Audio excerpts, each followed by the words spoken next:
Whew, Beyond Earth, a rising tide. As the name suggests, lots of water, I assume. Well, lots of water. Rising Tide is really exciting for us because it's an expansion that covers the entire game. The addition of water gameplay, the ability to land and build civilizations on the oceans, an entirely new strategic play space, has expanded the game quite a bit.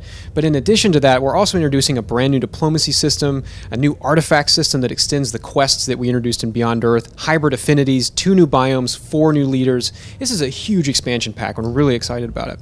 So this is way more than just water.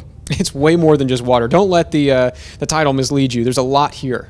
So we're still going to have a lot of emphasis on land combat as well? Yes. So everything about the land gameplay that you saw in Beyond Earth is similar. Some of the things we've had to change and rebalance, the units we've had to rebalance to accommodate the new water gameplay, but it's a seamless experience. So you can start on land and graduate to water. You can land on water at the very beginning of the game and then establish land cities later, or you can play entirely on land or entirely in the water. And each way represents a different kind of play style. The land gameplay is very similar to what you found in Beyond Earth. Water gameplay is much faster. You can gain territory, but you can also lose it just as fast. Everything moves quicker. There are fewer obstacles, but there's a brand new assortment of aliens and resources, and all of the different things you found on land can now be exploited in the water as well. The North Sea Alliance, led by the stalwart Scotsman Duncan Hughes, recognized the importance of being ready for any situation and fashioned their colony ships to allow for both land and water landings. So Civ 5's diplomacy is Beyond Earth's diplomacy. We basically took it directly from Civ 5 and put it into Beyond Earth. But in Rising Tide, we've completely replaced it. We found that without the historical leaders that the Civ 5 diplomacy relied on, it just really didn't work for our game. So we decided to write a brand new system that is much more full-featured. It's more of a game in and of itself. And it does 3 things that are pretty important. One is it provides a progression for personality. So you as a player build your Civ's personality as the game progresses. The second thing that it does is it makes very clear the relationships that AI players have to you in the form of fear and respect. So this is very Machiavellian. They can either respect me a lot or they can fear me a lot. Either way, I get what I want. And finally, we want you to be able to wheel and deal, really trade power in a way that you haven't been able to in a Civ before. So it's a very deep new system that we've added to the game. And what can we expect in the way of like the new affinities you were talking about?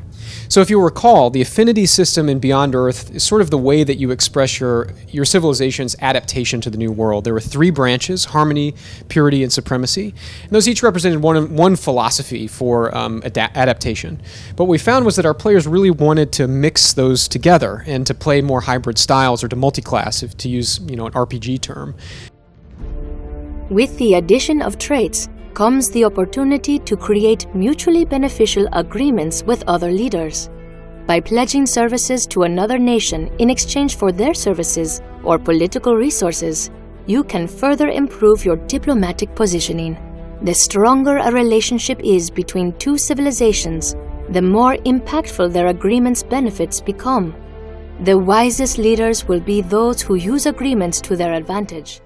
So we've built that into Rising Tide. You can now play as a hybrid of those affinities, and we've added new upgrade options and new unique units to support that playstyle. So we'll see actual visual representation of the hybrid style? Absolutely, and they're not just averages. It's not just the blue guys averaged with the green guys or whatever. They're their own unique look and feel and philosophy, and we really told our artists to go crazy with these, so they're very sci-fi and really cool. So I can finally have my robot warmongers. You can finally have your robot warmongers, sure. And as a game like this, it's one of those 4X kind of games. What's the learning curve for people entering for the first time? So Rising Tide is an elaboration on Beyond Earth. So there are new systems in the game that you'll have to learn. And if you're a Beyond Earth player, what we really hope that the things you're learning after the new systems are new strategies, because the new systems really do change the way you have to play the game. We like to think of it as analogous to XCOM's first expansion, how that completely changed the way you had to play XCOM. This is very similar. For new players to the Civ franchise, Civilization can be a pretty daunting game to learn, but we've put lots of new tutorials and help into the game to help you onboard more easily. And I can only assume there's far more tech in buildings this time around as well? The tech tree has changed in the sense that we've rebalanced where you get affinity and what buildings and things unlock with each technology. We haven't changed the techs themselves too much, but there's been a lot of balancing work, and a lot of the new content is unlocked through the tech tree. Fantastic. Thank you for your time. No problem. Thank you.